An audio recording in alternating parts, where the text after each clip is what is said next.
Black Visions TV.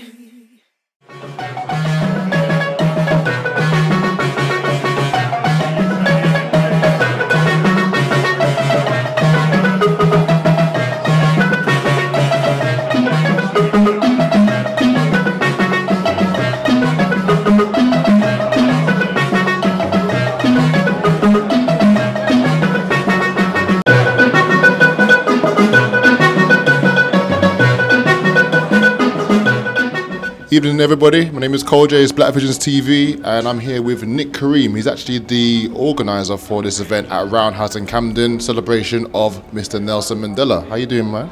Very well. I think this is a very special day today because it reminds us of the day of the birth of probably one of the greatest men in history. You know, I became a fan of Mandela at a very relatively young age.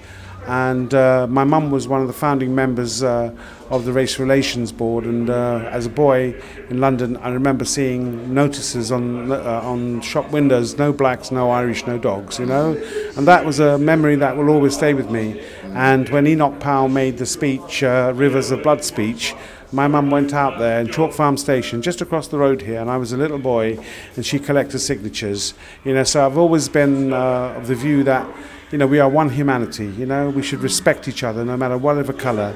And racism and discrimination can exist in any community. But the reason that attracted me to Mandela was because of his ability to forgive. Because I think whatever sin someone's done, I think the greatest thing you can do is to, if they want forgiveness, to give them that forgiveness. And that's what he did in South Africa, and that's what stopped South Africa turning into a civil war. So he was a great, great man, and he was an example of how good humanity can be. So I made a pledge many years ago that I wanted to use his brand, his name, to deliver good. So in 1999, I came up with the idea of doing a concert in Trafalgar Square for Nelson Mandela, which is the first concert that ever took place. I persuaded Beverly Knight and Mel B and all these others to come and perform, and Madiba came along and performed. Part of that tribute was a House of Commons book of messages, and I got the speaker to agree to commission that book. And the book has now 700 messages in it. In 2007, I met Barack Obama on the day he announced he was going to become president.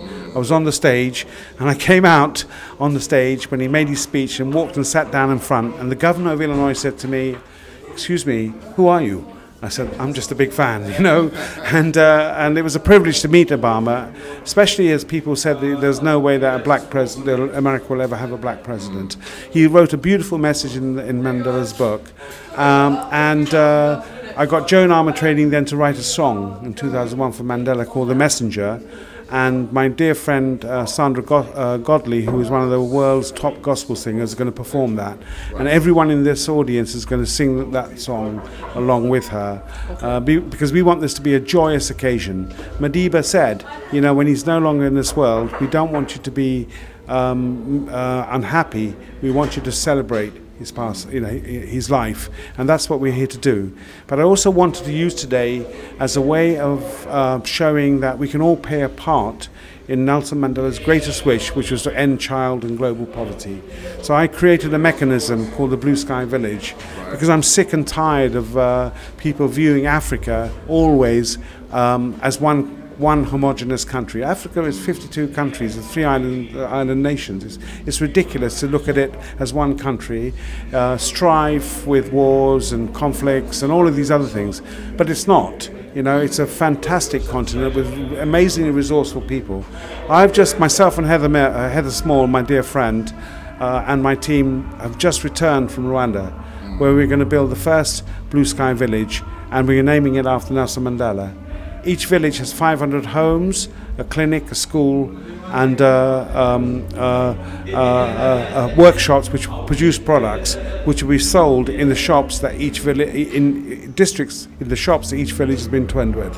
The idea is to give dignity to people, you know, not charity. Give them a hand up, not a hand out. Right. And every product will be sourced locally, so it's helping to produce the local farmers around the village, etc. And each village, people will have ownership. So in other words, they have an equity in the village. It's not a charity, it's an actual business. Right. It's like business. It's like a branch of, like any branch of any business. So we are opening the first branch in Rwanda. It could be McDonald's, but this happens to be the Blue Sky Village.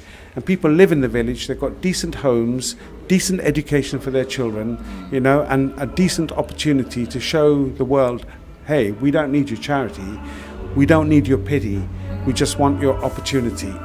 When I say that, I use the phrase, you're investing, not donating. That's right. Donating is patronizing, investing is valuing. And to celebrate the beauty and the energy of the people. And, I meant every word what I said. I wanted Heather, actually, she'd forgotten, to dedicate the song Heroes Inside Yourself to all those amazing women across the continent of Africa. When we were in Rwanda, we saw people, women, working in the fields for long hours for a pittance. They really are the heroes of this world. The poor people in India, for instance, who are working, 18 hours a day for nothing so their children can be fed. My daughter, she's a senior producer for BBC News. She's just come back from Gaza. She brought all the Gaza, the news that you've seen on BBC. Yeah.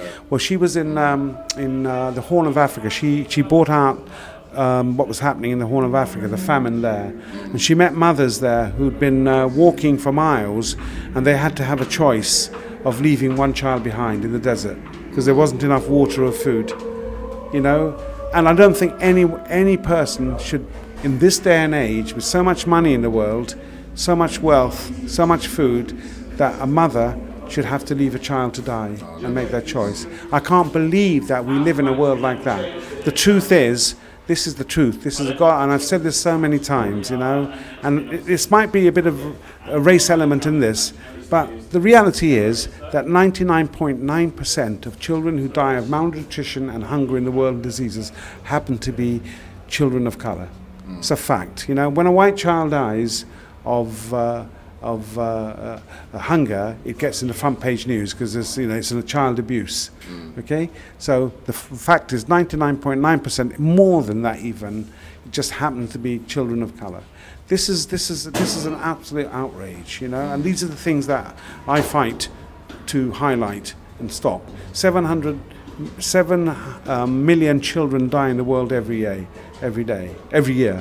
I'll bet you a pound to a penny, a fraction of those children are European children. They tend to be Asian and African children. This is something which we need to highlight and challenge.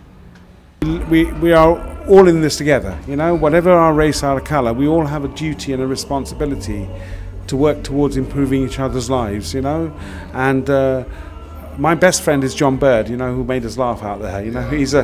When he gets a few drinks down his belly, he goes a bit crazy, But he's a good person, and the big issue is now one of the world's leading social enterprises to help people out of poverty.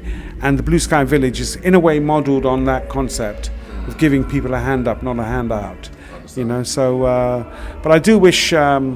Sometimes, when we look at each other, we see goodness in each other rather than always looking for bad, negative things, and, I look at the world and I think there's such a beautiful world that we live in. It's an amazing, amazing world, and we mistreat it and we abuse it. I think it's important that we respect it much more, but equally important that we respect each other. Thank you very much for speaking to us. It's been a pleasure speaking to you. You're putting up a huge, amazing project, amazing event, loads of really good artists on such an amazing, inspiring day like it is today, man. So well, let's hope today that when people go away, they remember it. It's a memorable day, and this is the first day of change. And we do have Heather Small from M People here with me right now. How you doing? I'm very good, Koja. How are you? I'm very good. I'm very good. Very happy to see you, man.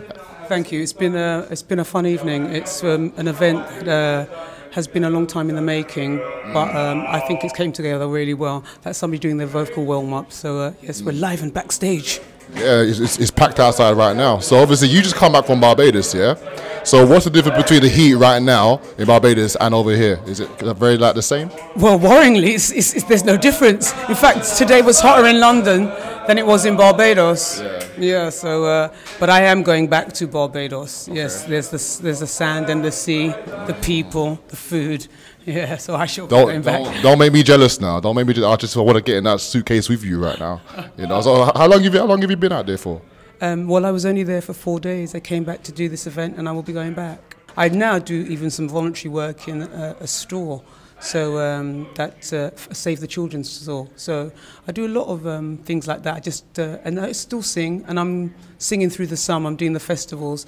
So the live work I will always do. Love it, absolutely love it. And people play V this year. So yeah, okay. They must be giving us the oldie slot.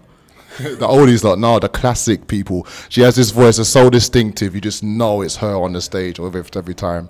So obviously we are here at Camden right now for Nelson Mandela's birthday. So what does Nelson Mandela mean to you? I think it's a legacy of wisdom. It's also a legacy of empathy. It's a legacy for the way forward, how we should live as human beings.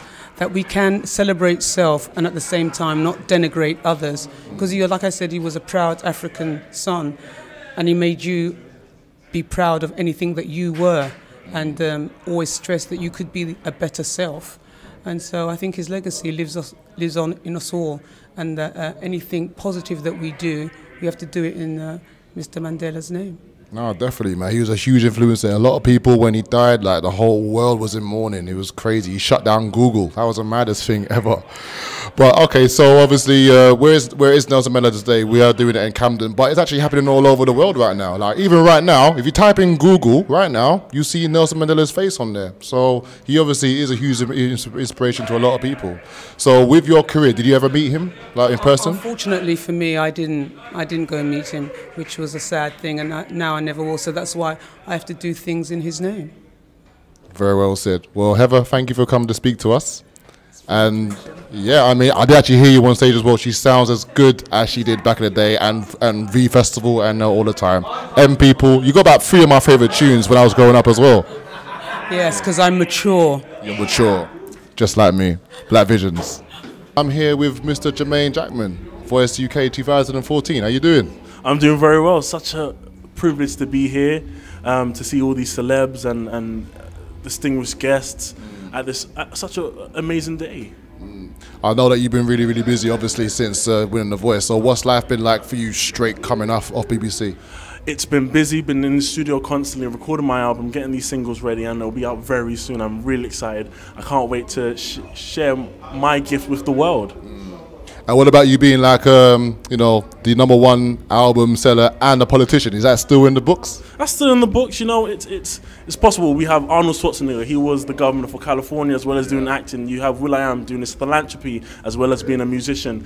So there's examples of people juggling the music and philanthropy and the politics and being involved in the community, and that's exactly what I want to do. I want to use my success to give back to my community. I just have this dream of changing the world and changing that through music and politics and inspiring the generation, making young people feel that no aim, no goal or ambition is too high or too far to achieve.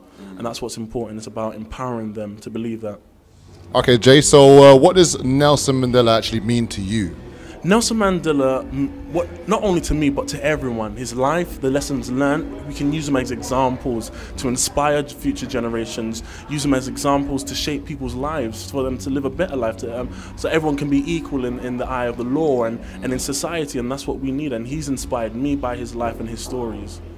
I mean, like the whole life of Nelson Mandela. I mean, obviously you can see the Idris Elba movie. I mean that movie was crazy. Have you seen it? Yes, I've seen it, and it's very moving. And just today reflects that. Very moving. The performances from Heather Small, as you can hear in the background, we can hear the great bands that are performing right now. It's a great atmosphere, joyous moment, and I'm glad to be here. This is Black Vision TV. Jermain Jackman, Cole J.